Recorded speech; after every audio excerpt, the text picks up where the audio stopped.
कौम की वाहिद उम्मीद अरशद नदीम जेवलिन थ्रो का फाइनल टाकरा आज होगा। सनसनीखेज मुकाबला आज रात 11:25 पर खेला जाएगा। अरशद नदीम समेत 12 एथलीट्स इन एक्शन होंगे। आपको बता रहे हैं कि कौम की वाहिद उम्मीद अरशद नदीम जेवलिन थ्रो का फाइनल टाकरा सनसनीखेज मुकाबला आज रात 11:25 पर खेला जाएगा। अरशद नदीम समेत 12 एथलीट्स एक्शन में होंगे।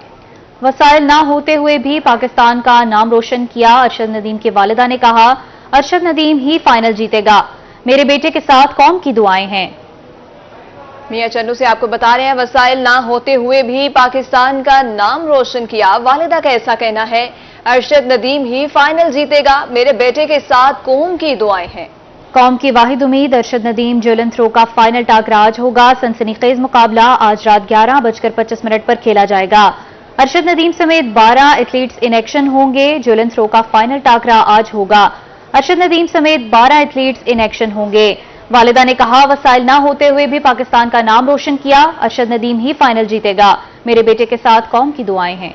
मजीद हमें अपडेट करेंगे गुलाम हैदर जी। अपडेट कीजिएगा, क्या तफसीलात हैं?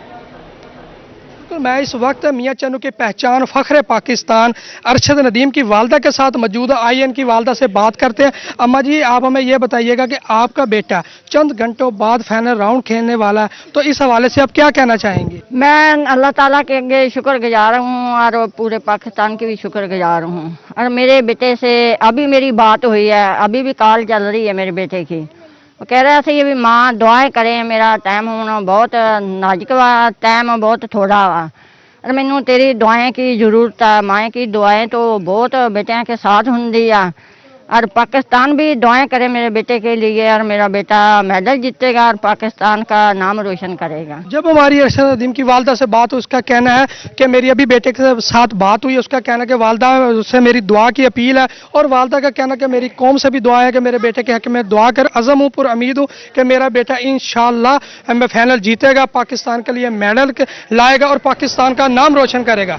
जी, पाकिस्तान को 32 साल बाद तगमा जीतने की उम्मीद। अरशद नदीम ओलंपिक्स में आज जेवलिन थ्रो का फाइनल खेलेंगे। मुल्तानी लड़कियां भी अरशद नदीम की जीत के लिए दुआ को। तफसीलात जान लेते हैं अलिशबा आसिफ से। अलिशबा, बताइएगा क्या तासुरात हैं? जी बिल्कुल, 32 साल बाद जो है पाकिस्तान को गोल्ड मेडल जीतने की उम्मीद दी है। मियां चन्नू से ताल्लुक रखने वाले अरशद नदीम ने आज जो है फाइनल होगा। जेवलाइन प्रो जो गेम है उसमें अरशद नदीम का मुकाबला होगा नीरज चोपड़ा के साथ। इंडिया के जो मुल्तानी लड़कियां हैं वो भी अरशद नदीम की जीत के लिए दुआ गो हैं। इस वक्त मेरे साथ स्टूडेंट्स मौजूद हैं, उनसे इस हवाले से बात कर लेते हैं। क्या कहना चाहोगी? आज जो है पाकिस्तान को उम्मीद है कि वो गोल्ड मेडल जीत सकता है, क्या दुआएं देना चाहोगी? कितना एक्साइटेड हो आज के मैच के लिए? इंशाल्लाह हम बहुत ज़्यादा एक्साइटेड हैं और सिर्फ हम ही नहीं बल्कि हर बच्चा एक्साइटेड है और हमारी दुआएं हैं कि इंशाल्लाह हम ये गोल्ड मेडल जीत के आएँ और वो हमें सुरखरू करें इंशाल्लाह। आप क्या कहोगे? इंशाल्लाह वो जीत के आएगा और पाकिस्तान का नाम सुरखरू करेगा और हम बहुत खुश हैं। Best wishes for Arshad Nadeem, हमारे ओलंपिक्स के बेस्ट प्लेयर हैं। All the best for you. 32 साल बाद पाकिस्तान से किसी को ये अपॉर्चुनिटी मिली है कि वो जाए और गोल्ड मेडल जीते और ओबियसली ये पाकिस्तान के लिए बहुत फ़ख्र की बात है और हम बहुत खुश हैं कि हमारे मियां चन्नू से अरशद नदीम इस काबिल बने। सो हमारी बेस्ट विशेस उनके साथ, हमारी दुआएं उनके साथ है। शाम को मुकाबला है, कितनी एक्साइटेड हो? क्या कहना चाहोगी आज के लिए? किस तरह क्या प्लान्स बनाए हैं कि आज तो जीतेगा? क्या इंशाल्लाह अरशद नदीम जरूर जीतेंगे और वो हमारे पाकिस्तान का प्राउड है। जाहिर है पूरी पाकिस्तानी कौम की तरह मैं भी बहुत पुरजोश हूँ सबके लिए। इंशाल्लाह अरशद नदीम जीतेंगे और हम सबकी नेक तमन्नाएं उनके साथ हमेशा रहेंगी। जी बिल्कुल, आज जो है फाइनल मैच होगा शाम में और उसके लिए हर पाकिस्तानी जो है एक्साइटेड है और अरशद नदीम की जीत के लिए दुआ गो भी है कि 32 साल बाद जो है पाकिस्तान में गोल्ड मेडल लाने की उम्मीद पैदा की है अरशद नदीम ने। और जो उनका ये गेम है ये देखने के लिए सारे पाकिस्तानी एक्साइटेड है। इसी तरह जो मुल्तान की स्टूडेंट्स हैं वो भी काफ़ी ज़्यादा एक्साइटेड हैं। जी, वफाकी हुकूमत का प्रोरेटा निज़ाम पर ओवर बिलिंग के मद में बिजली सारिफीन को बड़ा रिलीफ। प्रोरेटा सिस्टम के तहत चार्ज इजाफी यूनिट्स पर सस्ता टैरिफ लगाने के अहकाम। प्रोरेटा सिस्टम के तहत चार्ज इजाफी यूनिट्स पर प्रोटेक्टेड सारिफीन का टैरिफ लगाया जाएगा। अपडेट कर रहे हैं आपको, वफाकी हुकूमत का प्रोरेटा निज़ाम पर ओवर बिलिंग की मद में बिजली सारिफीन को बड़ा रिलीफ। प्रोरेटा सिस्टम के तहत चार्ज इजाफी यूनिट पर सस्ता टैरिफ लगाने के अहकाम। प्रोरेटा सिस्टम के तहत चार्ज इजाफी यूनिट्स पर प्रोटेक्टेड सारिफीन का टैरिफ लगाया जाएगा। प्रोरेटा सिस्टम के तहत चार्ज इजाफी यूनिट्स पर सस्ता टैरिफ लगाने के अहकाम। प्रोरेटा सिस्टम के तहत चार्ज इजाफी यूनिट्स पर प्रोटेक्टेड सारिफीन का टैरिफ लगाया जाएगा। प्रोटेक्टेड कैटेगरी के तहत सारिफीन को 27 की बजाय 13 रुपए यूनिट टैरिफ लगाने का हुक्म। प्रोटेक्टेड कैटेगरी से निकलने वाले सारिफीन के बिलों पर कम रेट लगाया जाएगा। रवा माह के बिलों में सारिफीन के बिलों में क्रेडिट दे दिया जाएगा। नेपरा ने मुकर्ररा तारीख के बाद जमा होने वाले बिलों पर जुर्माना भी खत्म कर दिया। प्रोरेटा सिस्टम ने 30 रोज के बुनियाद पर औस निकालकर सारिफीन को यूनिट्स चार्ज किए।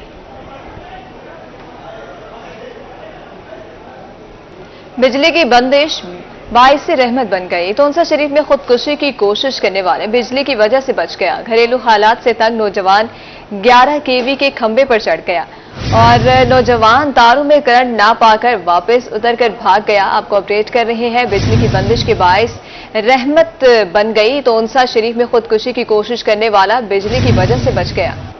बिजली की बंदिश बाइस से रहमत बन गई। तोनसा शरीफ में खुदकुशी की कोशिश करने वाला बिजली की वजह से ही बच गया। घरेलू हालात से तंग नौजवान 11 केवी के खंभे पर चढ़ गया। वहां का नौजवान तारों में करंट ना पाकर वापस उतरकर भाग गया। नौजवान की तलाश जारी, मुकदमा दर्ज हो गया।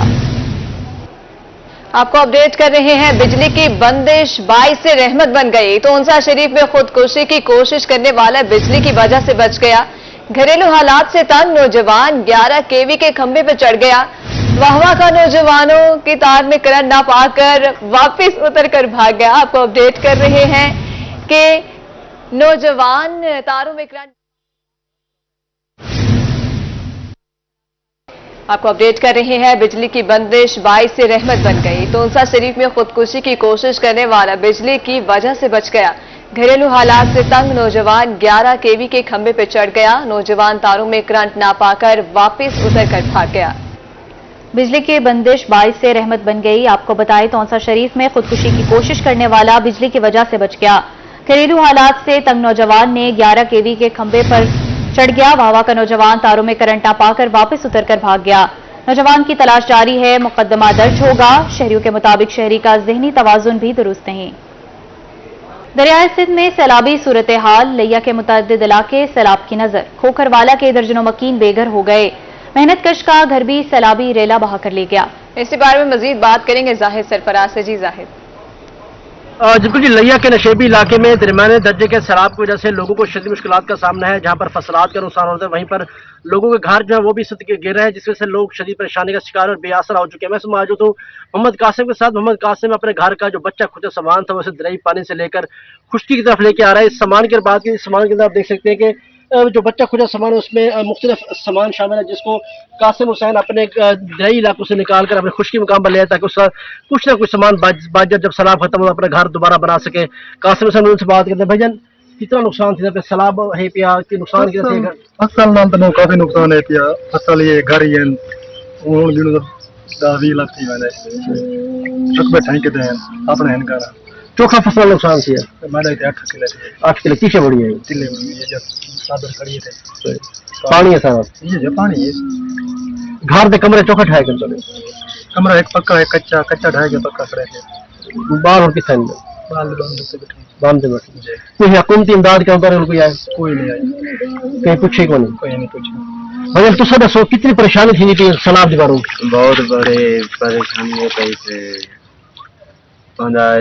टीडे वजन तक को नहीं के बांध होते बैठे थे सारे कल कोई सारे लोगों में जगह को नहीं बहुत मजबूर है बैल बार इतनी परेशानी थे। पंद्रह अपना सब लोग आते कि बारिश आपने इसके सामने महंगे बैठे यार बच्चा तुसा दसो तेरी तालीम नुकसान से कितना नुकसान हुकूमत की तरफ बुलाया भी है कुछ चीज कोई नुकसान से पता सारा क्या मुतालबा नुकसान थे पे बहुत सारा पानी से और बिल्कुल यहाँ पर बच्चे भी हैं, खवातीन भी हैं, इस वक्त बेआसरा हैं, बेछत हैं, उनके साथ छत उनके सर पर छत नहीं है। मुतालबा किया जा रहा है कि डिप्टी कमिश्नर लिया समेत आला हुकाम जो नोटिस लें और यहाँ पर जो सैलाब जैसे नुकसानात है के इकदाम के साथ साथ उनकी छत को और उनके खुराक और उनके घर का जो उनके छत का बंदोबस्त किया जाए ताकि लोगों की मुश्किलात कम हो सके। जाहिद बहुत शुक्रिया आपका। कोटद्दू में हेड तोनसा बैराज के मकाम पर दरमियाने दर्जे का सैलाब। पानी की आमद और अखराज कितना है, जानते हैं नुमाइंदा रोही शफकत मलाना से। हालिया मानसून बारिशों के पेश नजर जो है दरिया सिंध तोनसा बैराज के मकाम पर पानी की सतह में उतार चढ़ाव जारी है। कभी 4 से 5 हज़ार क्यूसेक कम हो जाता है और कभी 4 से 5 हज़ार ऊपर चला जाता है। इस वक्त जो है हेडतोसा बैराज के मकाम पर दरमियाना दर्जे का सैलाबी रेला जारी है। इसके पेश नज़र हेडतोसा बैराज से जो नहरें निकाली गई हैं उनको भी बंद कर दिया गया। इस वक्त पानी की जो पोजीशन है चश्मा बैराज पर 4,15,072 क्यूसेक, उसके साथ साथ उसका जो अखराज है 3,85,512 क्यूसेक है। इसके साथ साथ हेडतोसा बैराज पे जो है इस वक्त पानी की आमद और अखराज 4,29,541 क्यूसेक है। कल जो था ये तकरीबन 4 सवा 4 से भी दोपहर में कम हो गया था। इस वक्त ये है 8 से 10 हज़ार क्यूसेक पानी अप एंड डाउन चल रहा है। इस वक्त जो मज़ाफ़ाती इलाके हैं, जो बेड़ के इलाके हैं, वहाँ पे तो दरियाई कटाव जारी है, जिसके बाद रेस्क्यू की जानिब से लोगों को वहाँ से रेस्क्यू भी किया जा रहा है। मजीद जो है रेस्क्यू के कैंप कायम है, अफसरान के भी विजिट जारी हैं। ताहाल जो है शहरों को और दीगर इलाकों को किसी भी किस्म के कोई खतरात लाक नहीं है, लेकिन ये जो बेड़ के इलाके हैं वहाँ पे हर साल ही पानी आता है, क्योंकि दरिया के मज़ाफ़ात में जितने लोग भी बैठे हैं वो इस सैलाबी रेलों की जद में आते हैं। मकामी लोगों का ये कहना है कि दरिया जैसे ही पानी का लेवल कम होता जाता है, उसके साथ साथ दरियाई कटाव ज़्यादा हो जाता है, जिसकी वजह से लोगों की ज़मीनें और घर दरियाबुर्द हो चुके हैं। मजीद भी लोग नकल मकानी कर रहे हैं। ताहाल ये है कि रेस्क्यू की जानिब से प्रॉपर लोगों की देखभाल के लिए वहाँ पे बोट भी कायम की गई हैं, उनकी हिफाजत के लिए उनको वहाँ से रेस्क्यू भी किया जा रहा है, उनके माल मवेशी भी निकाले जा रहे हैं। ताहाल आज जो है थोड़ा मामूली देखने में पानी में इजाफा आया है। अगर मजीद बारिशें हुई तो ये दरमियाने दर्जे से ऊंचे दर्जे में फ्लड चला जाएगा, लेकिन ताहाल एक हफ्ता हेडतोसा बैराज के मकाम पर दरमियाने दर्जे का सैलाब जारी है। शफकत, बहुत शुक्रिया आपका। और हारूनाबाद में कॉस्मेटिक्स की कीमतों में इजाफा हो गया, खवातीन परेशान, खवातीन के लिए बनाव सिंगार करना मुश्किल हो गया। मजीद जानते हैं शर्जील हाशिर से। जी शर्जील। जी बिल्कुल, शौहर हजरात हो जाएं तैयार, क्योंकि उनकी जेब पर पड़ने वाला है कारीवार। कॉस्मेटिक्स की कीमतों में हो गया है होशरुबा इजाफा। मैं इस वक्त हारूनाबाद के एक जनरल स्टोर पर मौजूद हूँ। अगर यहाँ पर कॉस्मेटिक्स की कीमतों के हवाले से बात की जाए, मेरे साथ इस वक्त एक खातून मौजूद है जो यहाँ पर कॉस्मेटिक्स की खरीदारी के लिए आई हैं, उनसे बात करते हैं। महंगाई बहुत ज्यादा है। हम 1 मंथ पहले या 1 हफ्ता पहले आए थे तो जो 400-250 की चीज थी वो अब 400 वाली 800 की है, 250 वाली 500 की है, यानी कि हर चीज जो है डबल रेट चल रहा है।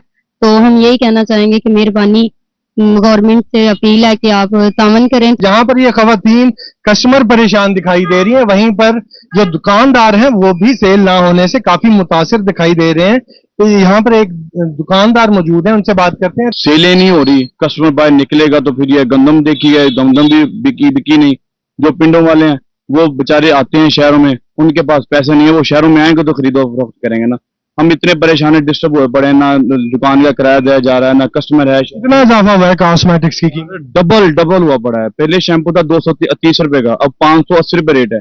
जैसा कि आपने सुना, इस दुकानदार और इस दुकान पर मौजूद खातून कस्टमर का कहना है कि कीमतें बहुत ज्यादा हो गई हैं।